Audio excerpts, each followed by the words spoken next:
Welcome to Business Unmuted Live, a video business discussion on Wednesday 23rd of June 2021, which is later shared on platforms including Spotify and Apple Podcasts. I'm delighted to announce that we're partnering with Virtue BMW as new sponsor of Business Unmuted. Part of the Gateshead-based Virtue Motors PLC, it has dealerships in Stockton-on-Tees, Durham, Sunderland, Malton and York. Today we're joined by two guests in our studio, safely distanced by a Perspex screen. Martin Walker, Director at Resolution Media and Publishing, which publishes this brilliant magazine. Tees Business, the latest edition, is hot off the press soon. And Nikki Jolly, Managing Director at HR Today, a personnel advice firm. Down the line, we also have Bob Borthwick, Director at Scott Brothers, Planned Skip Hire and Recycling Experts. Now, let's start by just mentioning the recent unemployment figures. Data demonstrates that figures have decreased to 4.7% nationally. The North East unemployment figure is slightly higher than average at 5.9%, but is still down 0.3%, a reduction on the previous quarter. But the Office of National Statistics shows that borrowing in May fell, but is still high. It fell to 24.3 billion for 1 month. Borrowing throughout the whole of last year from the government pushed government debt to almost £2.2 trillion, or 99% of GDP. That's where our economy sits. Let's talk about how business fits in with it, with Nikki and Martin and Bob. Nikki, first of all, you saw what I said about unemployment there. You're a personnel expert. What are your companies that you advised thinking about the current state of the employment market? We're struggling to find the candidates we need, so skilled labour is hard in the area to find and salaries are rising. So we are seeing increases across the board in all sectors, that salaries are having to increase to attract the right candidates. There's a lot of competition out there and we need more skilled workers. I saw some data about salary rises recently and inflation, and wage inflation seemed to be more pronounced in the north of England. There's a degree of we're catching up. So let's be honest, we were a little bit behind, especially from London and places like that. But now that we've got a lot of attention on our area, we're attracting people from out of the area, and more jobs are coming to the area. So we are getting more competitive, I would say. Martin, what are you seeing? You've published these great business magazines in Acliff and Wearside and also Teesside. You've obviously talked to a lot of businesses. What are they saying generally about the economy at the moment? Well, I think we have a lot of reasons to be optimistic going forward. A lot of businesses that we talk to are expanding, they're recruiting and investing as well. And if Tees Business can be a barometer, if you like, of how businesses are doing, Tees Business is doing really well in terms of the clients that we're getting on board and the positive stories that they're talking about. It's full of positive stories. I mean, it really genuinely is. Yeah, I mean, one of them, just for example, is we have an exclusive feature with LM Wind Power, which is part of GE Renewables and the wind turbine factory that's being built at Tees Works, and they're looking to create 750 new jobs. We all know about the other jobs that are due to come to the area. Treasury North, for example, 750 jobs, and DIT in Darlington as well for another 500 jobs. And I think the Tees Works site, I think the Mayor is hoping that that'll create about 20,000 jobs over 10 years. So there's a lot of reasons to be cheerful. I think that is, you mentioned the Tees Works site. I happen to be on it this week. If people are watching this video from outside of Teesside, it is the largest industrial development site in Europe. And there were an army, and it's not an exaggeration to say an army of diggers clearing the sites and reconfiguring them so that they could be developed. And the factory for General Electric's wind turbine blades is absolutely vast. Bob, you were nodding away there. I know that you're involved in all sorts of construction projects with your recycling business and so on. How do you feel the economy is going? What are your headlines? Yeah, very positive, to be fair. We've really not slowed down even with the pandemic, and we might be one of the lucky ones, in fact, but we are investing as well. We're investing, as you probably be aware, Graham, in soil washing technology at John Bell Road in Grangetown, which is a £3.2 million investment. So going forward, we will be in a position to employ another dozen people in the business. We already have 130, so we're employing another 12 That's people. That's 10% growth in your workforce. Yeah, Yeah, so really, it's we are trying to future-proof the business going forward. That's what our objective is with Scott Brothers. Let's take a little bit of a dive into your business. I'll try and run some videotape of what you do, and you recycle all sorts of bits and pieces from domestic waste to industrial waste, and then you have this soil washing and rubble producing. Talk us through it. Well, soil washing is any excavations that we obtain from construction projects. Rather than putting it to landfill or depositing it into the ground, we actually put it through a soil washing process, which allows us to manufacture product coming out through that process, such as pipe beddings and construction sands, which we sell back to market. So it's a circular economy in place. Yeah. I mean, people with COP26 this year and with the government's emphasis on climate change as a really significant economic policy now, in a way they're catching up to what your business has always done. I mean, you have been recycling for all its life, haven't you? We have, and we are getting involved in other technologies as well, particularly plastic. Obviously, I think everyone's aware of the plastic issue globally that extends itself to nationally and regionally. We are investing in, well, being a core investor in a new plastic processing operation where we'll be treating 20,000 tonne of plastics per year, waste plastic. Well, that's fantastic. Before we leave you on this theme of what you do, because I've had the great fortune of being on site on one of Bob's sites, and his firm owns this Norton Bottoms reed beds. I couldn't explain it, you'll have to explain it, but it's a vast area of land off the A19 Billingham-Stockton area. You don't notice it is driving past on the A19, but what is the land and how do you use it? Yeah, the reed bed, I mean, basically the Norton Bottoms is really part of the core business for Scott Brothers, because we've got various green technologies that we operate on that particular site. The reed beds in particular referred to is probably the biggest reed beds in Europe. And we treat liquid effluents such as your non-hazardous landfill leachates, which is contaminated water in essence. And we treat sweeper and gully wastes, which we have contracts with the local authorities.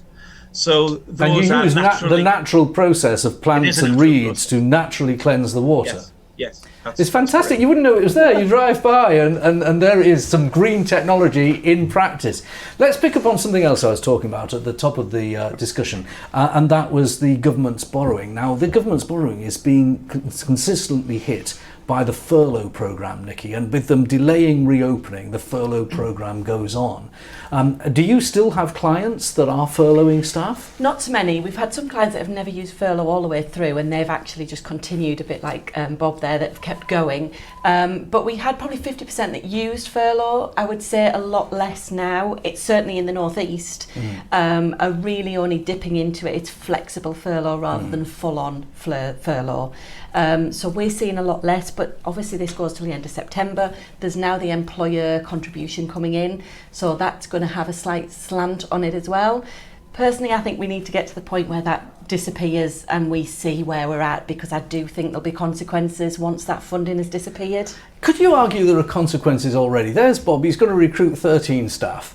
If there are people who are on furlough, sitting around effectively having their wage partly paid by the government, and the jobs that they could have when they return might be there, they might not, but they're not on the jobs market for Bob to pick in his 13 new staff. So is it distorting the jobs market, do you think? I certainly think it's got a contributing factor. I really do, because people are sat there with this belief, they're coming back to what they know, what it's like, and everything has changed. And personally, I don't think they're all going to be there. Yeah. And I think companies have comfortably sat there and said, we'll just leave them on furlough and we'll decide where we are as a business later on. I'm with you on this. I think it's time to grit your teeth and get rid of furlough and let the market decide whether wages have to go up as much. Yeah, Bob, what do you think? Yeah, I think exactly what you've said there. You know, the market. We'd like the market to drive the wages, really, to be fair. Having said that, the fact that wages are going up per se isn't a bad thing, because it helps the economy of our area, and we have drag behind. But it shouldn't be going up because of a distortion. No, I agree. I do think there's going to be a big step change at the end of September. We'll start to see talent come. And it's partly because people are actually enjoying the furlough. They're enjoying that time off, which was my concern at the very beginning, that this is something they've got used to. And I think getting people back is going to be difficult.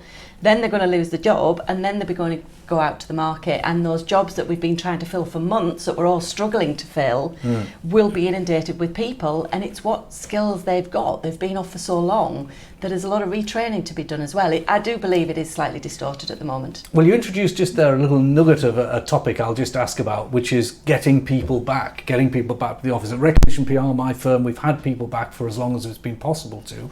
Not compulsory because there's advice to work from home, but safety because everyone's COVID tested. Martin, are you back in the office, your team? Yes, we're back. We've been back a couple of months, and we're testing a couple of times a week. A lot of businesses that we talk to are the same, although some of the larger companies operate a rotational sort of system, so there's not everybody in the office at the same time. And we've spoken to some public sector organisations who are still working from home at the moment.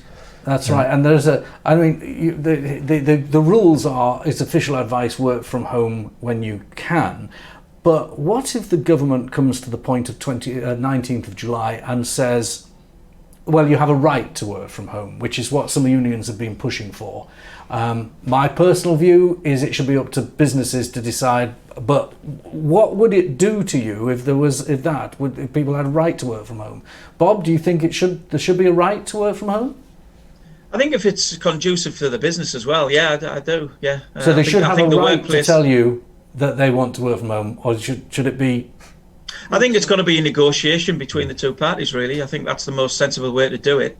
I mean, a lot of companies have benefited from people working from home because of obviously the costing as reduced overheads in offices and things like that, which will restructure the business. I think certain businesses or certain sectors have been pushed into a scenario where they're looking at re-engineering the business going forward because of the COVID issue, that they've found that possibly some businesses are more productive with the employees working at home, such as call centres, for example. And what do you think about the issue of the law on this? Is there a place for the law? Because Bob was saying mutuals. That means not the law. That means mutual consent. What's your view on this, Nikki? And how does the law currently stand with flexible working regulation? Well, I mean, you've got flexible working options. There is the hybrid now that's come into place because of COVID. I think making it legislative and them having the right to refuse to work is going to cause business owners a huge problem.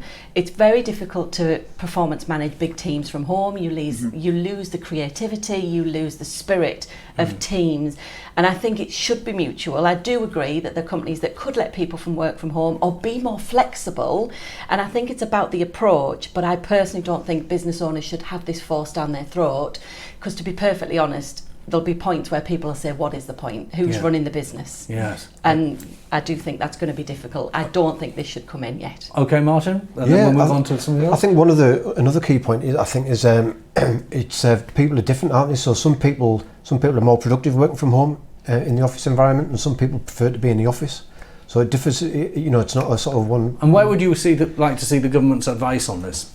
Would you like it mandated stay at home like it is now, or recommended stay at home? Would you like it to be government, employer and employee to mutually decide, or would you like to see a legal right for the employee to say they work from home? I definitely think a mutual arrangement, as has been mentioned, would be better all round, and certainly for employers.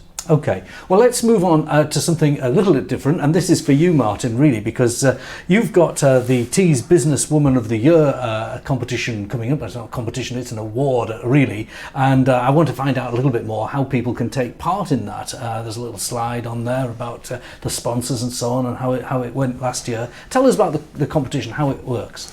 Yeah, well, if I can actually just wind back a little bit. So our latest issue of Tees Business includes our annual. Give it another plug. Give it another plug. There you are.